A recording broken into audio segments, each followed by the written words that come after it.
Halo, Assalamualaikum warahmatullahi wabarakatuh. Bertemu lagi dengan saya Ulia Fidia SMSI pada mata kuliah pengantar ekonomi pada Fakultas Ekonomi dan Bisnis pada program studi 1 konsensi di Veteran Jakarta.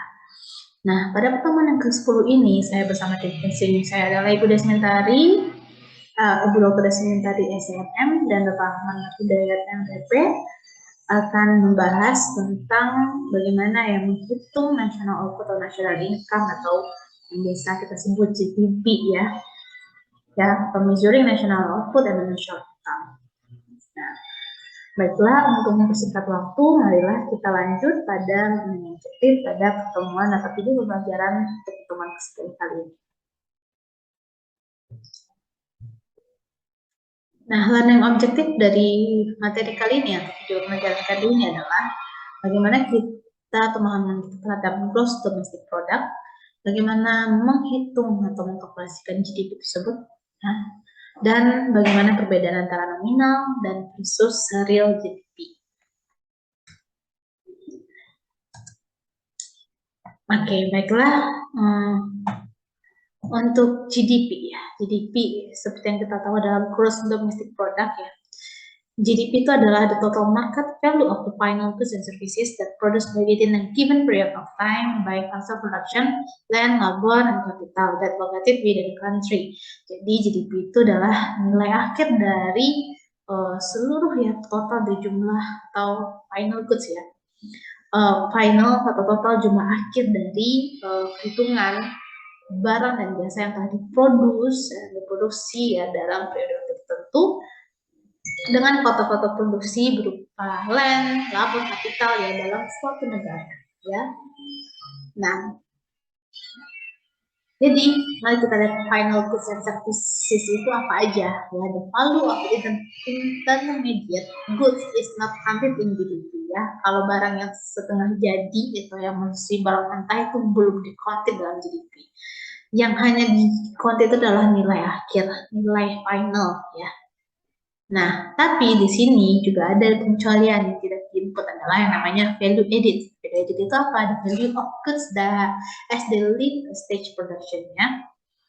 Jadi value atau nilai barang tersebut yang telah selesai diproduksi atau mungkin bisa dikatakan nilai tambah ya.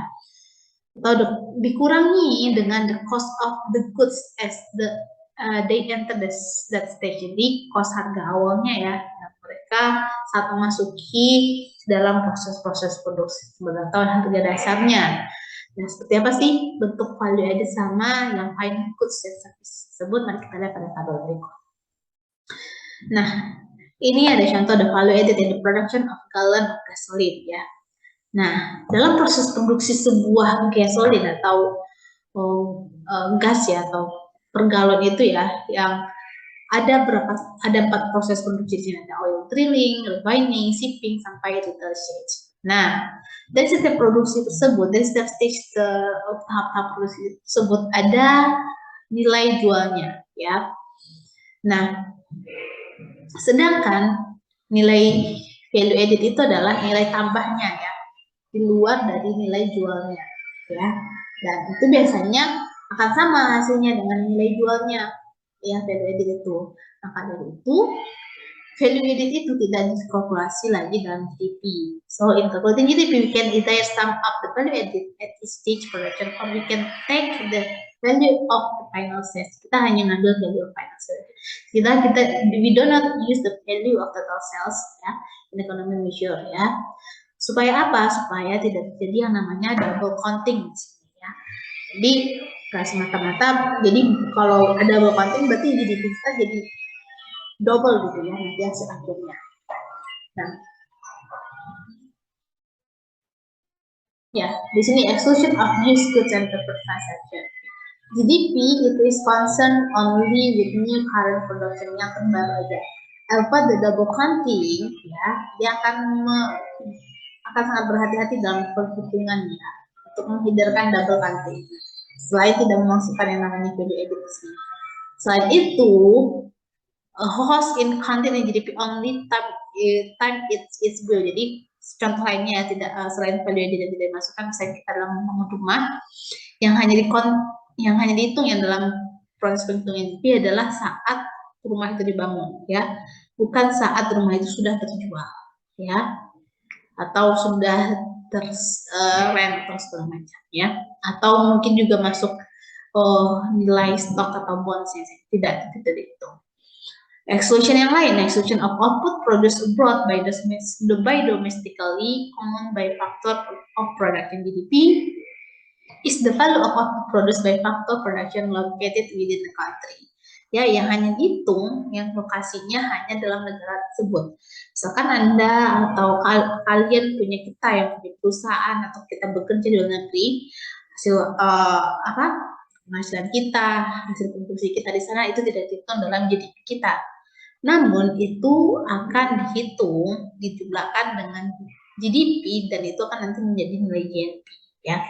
Nah, GNP itu adalah GDP yang dari lokal aja, yang dalam negara aja, ditambah the value output produced by factor production abroad, ya. Ya, kalau bisa kita punya faktor produksi atau kita punya penghasilan atau punya perusahaan atau punya pabrik negeri, itu juga masuk dalam perhitungan GNP. So the distinction between GDP and GNP ini sangat tricky, ya. Nah, misalnya kayak Honda yang anggaplah kita punya perusahaan motor ya di Indonesia, terus kita punya perusahaan motor di luar negeri. Yang akan masuk GDP Indonesia itu hanya faktor produksi atau nilai final output kita yang di Indonesia. Nah, tapi nilai atau output kita, faktor produksi atau produksi kita yang dari luar negeri itu nanti masuknya kemana? Ke GNP. Nah, lalu dalam menghitung GDP itu ada beberapa pendekatan, ya. Di sini ada yang namanya expenditure approach dan income approach, ya. Apa perbedaannya? Expenditure approach to add up the amount spent on all final goods. Jadi menghitung dari bagaimana sih, seberapa banyak sih pengeluaran dalam membuat atau dalam memproduksi barang hingga menjadi final goods. Sedangkan income approach untuk menghitung, untuk add up income-nya, pemasukan aja, income dalam memproduksi barang tersebut. Income itu apa aja? Di sini ada wage, rent, interest, and profits. Yang retrieve, ya, yang dihasilkan by all factor production including final good. Nah, ini adalah dua metode yang these two method that leads to same value per GDP. Nanti dengan dua metode ini pun akan menghasilkan nilai GDP yang sama, ya. Gitu. So every payment or expenditure by buyer is the same time as received income from the seller. Ya, itu logikanya. Setiap payment ya atau expenditure, ya, itu adalah nilai yang sama dengan income yang dapat dari seller tersebut. Nah, mari kita lihat bagaimana perhitungan GDP dengan expenditure approach, ya. Nah, expenditure itu ada beberapa kategori, ya. Expenditure itu kita asumsikan adalah personal consumption expenditure, ya. Kita sebagai household spending consumer goods. Lalu kalian mungkin pernah mendengar yang namanya GDP itu adalah perhitungan dari consumption ditambah income ditambah government expenditure ditambah net export atau ekspor per import, ya. Nah, itu dia, ada consumption itu adalah personal consumption expenditure. Terus investment atau PI, terus private domestic investment. Jadi spending by firms and households on new capital, plant, equipment, inventory, and new residence structure itu adalah masuk dalam investment, ya. Semua spending yang dilakukan firm ataupun household dalam mencari barang modal yang baru itu termasuk adalah sebagai investment.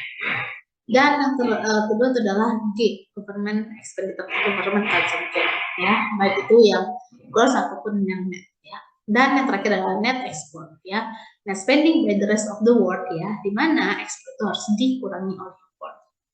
Nah, mari kita breakdown satu-satu. Nah, dari consumption expenditure itu, personal consumption expenditure itu yang termasuk apa saja? Ada durable goods, non-durable goods, dan service. Durable goods itu contohnya automobiles, furniture, household appliance, dan lain-lain. Non-durable goods itu ada food, clothing, gasoline, dan lain-lain. Terus ada service, ya, jasa juga itu adalah masuk personal consumption, ya. The thing that do not involve the production of physical items, ya. Misalnya kita jasa kita untuk ke dokter, untuk pengacara, jasa pendidikan itu bisa jasa. Lalu yang kedua adalah investment tadi, gross private domestic investment.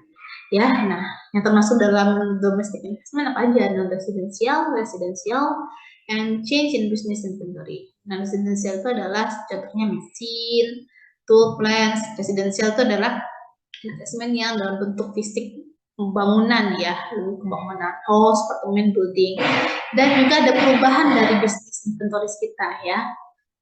Nah, kita dalam sebuah yang bisnis atau perusahaan pasti tidak akan inventoriesnya itu sama aja setiap tahun kan, pasti akan ada perubahan, ada penggantian dalam masa tersebut. Nah itu juga ada.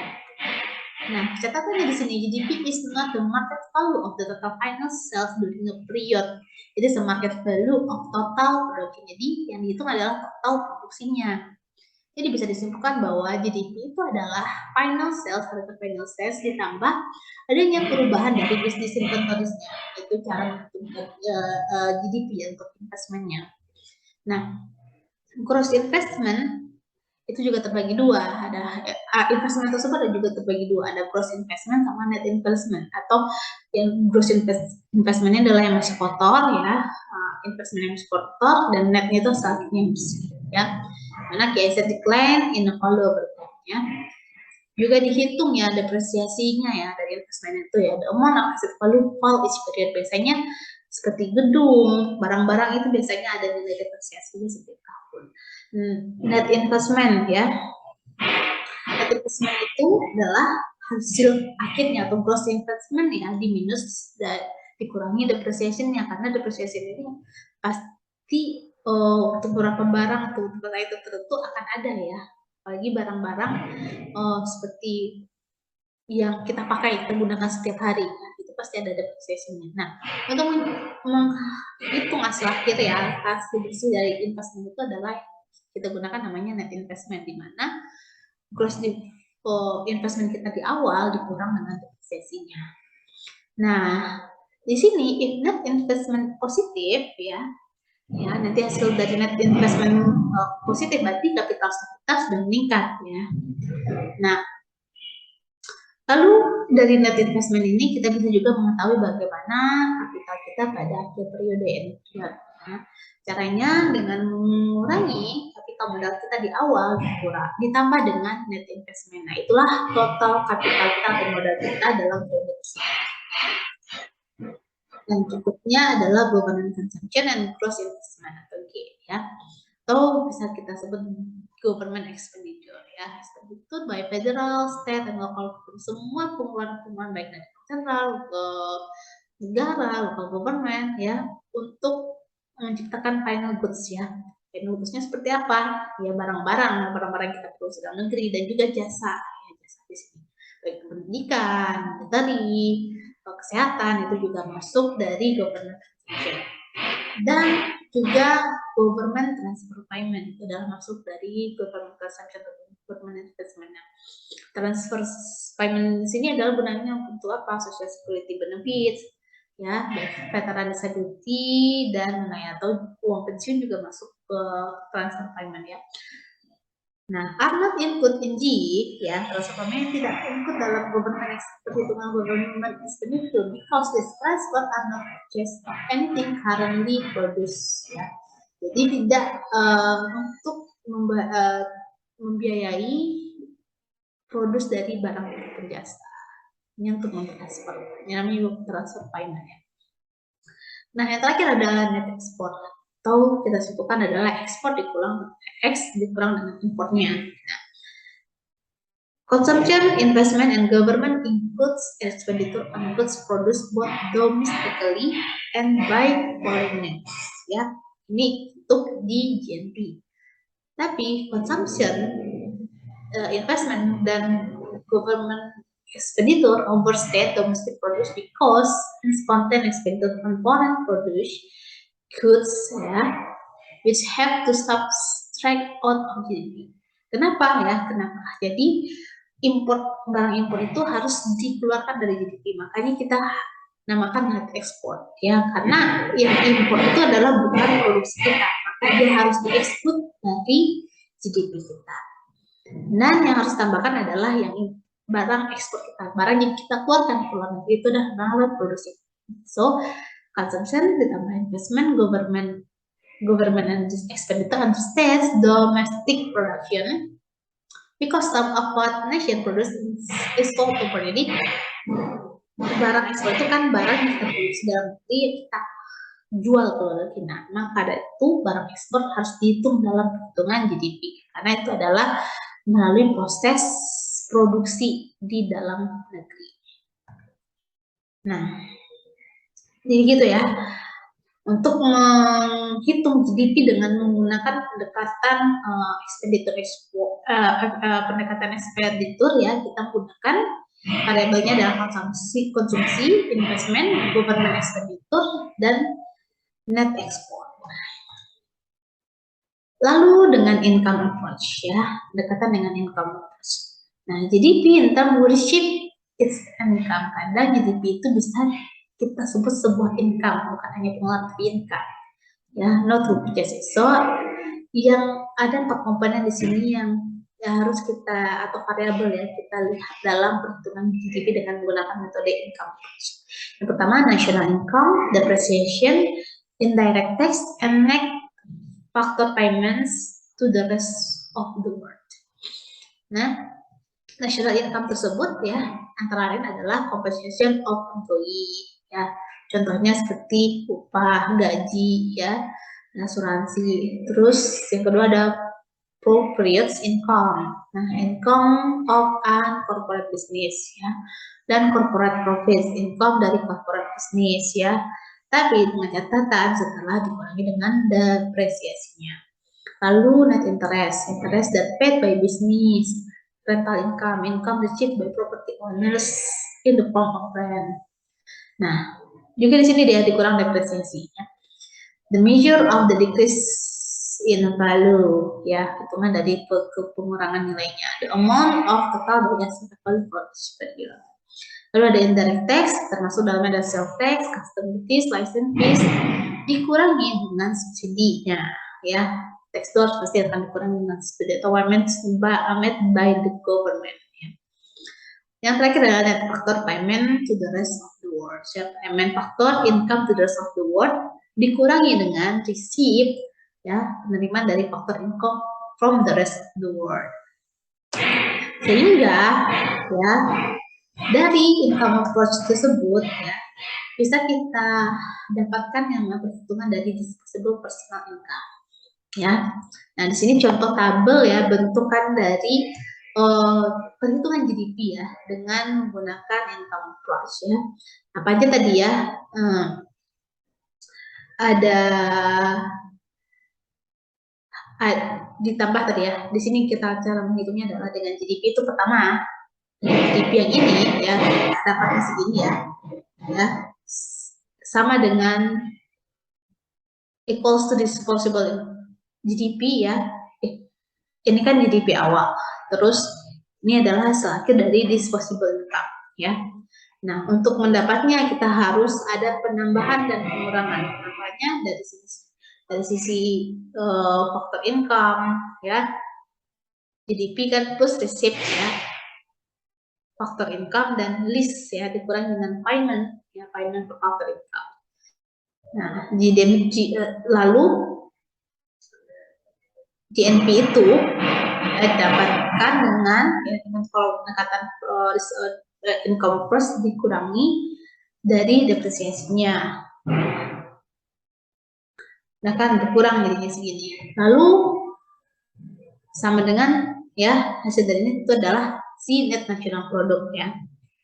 Nah, lalu kalau kita kurang lagi dari indirect tax-nya ya, indirect tax-nya harus dikurangi dengan subsidi. Nah, itu hasilnya adalah sama dengan national income ya. Lalu dari national income ini kita kurangi dari corporate profit, social insurance, ditambah dengan personal interest income, tapi dengan trust payment ya akan menghasilkan yang namanya personal income. Nah, lalu personal income sampai dikurangi dengan personal tax, maka hasil akhirnya namanya adalah disposable personal income. Jadi, bagaimana penurunan dari GDP hingga menjadi disposable personal income adalah tuntutannya seperti ini. Ya.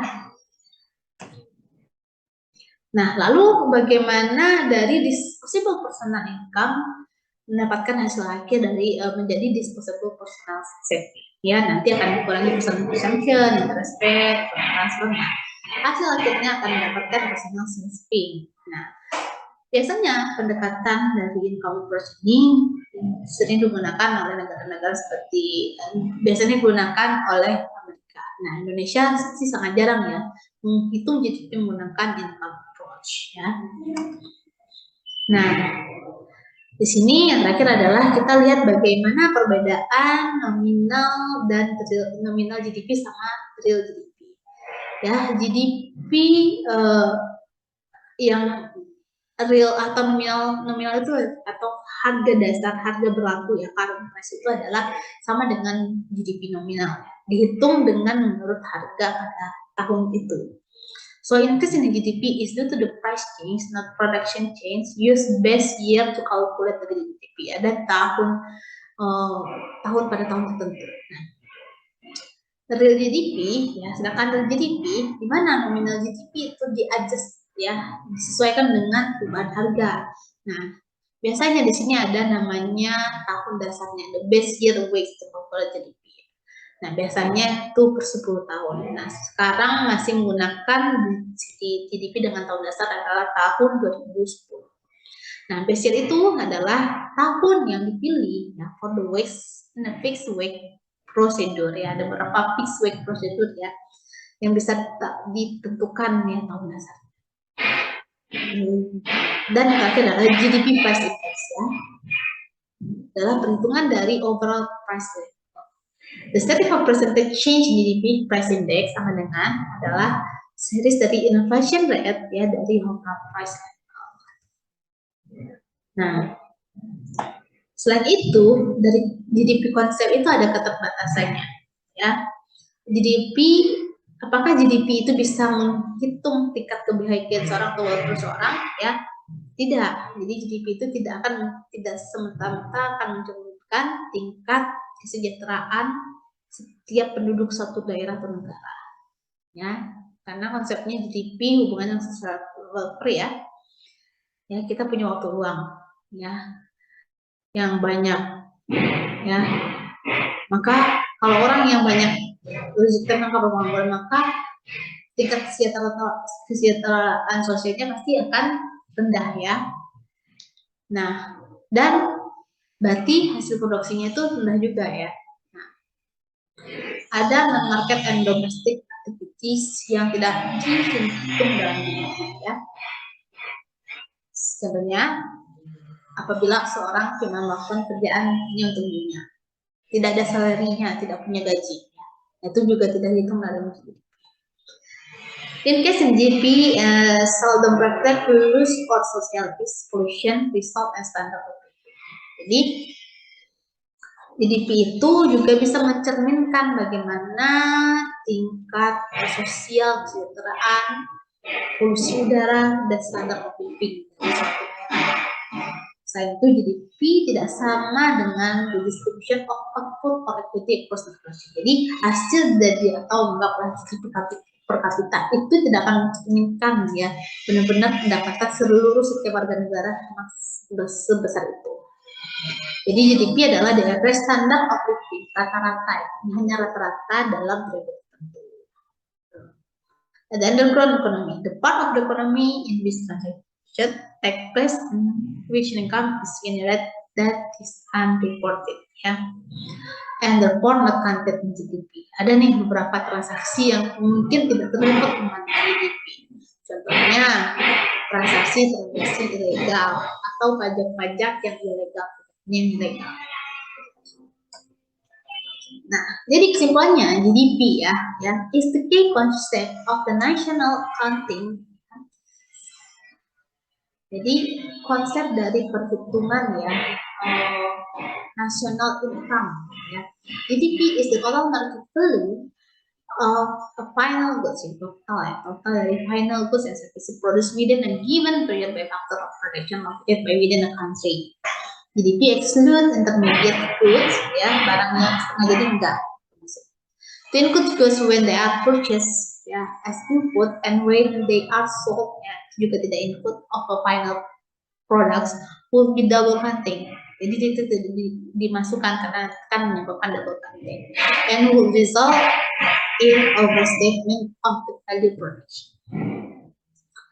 Oke, jadi sekian video pembelajaran dari saya untuk prosesnya.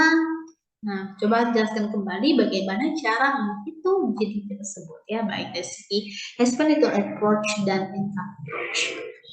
Oke, di sini adalah beberapa referensi yang bisa kalian gunakan pada mata kuliah ini. Dan sekian video pembelajaran dari saya. Terima kasih atas perhatiannya. Sampai ketemu lagi pada video pembelajaran selanjutnya. Assalamualaikum warahmatullahi wabarakatuh dan salam bela.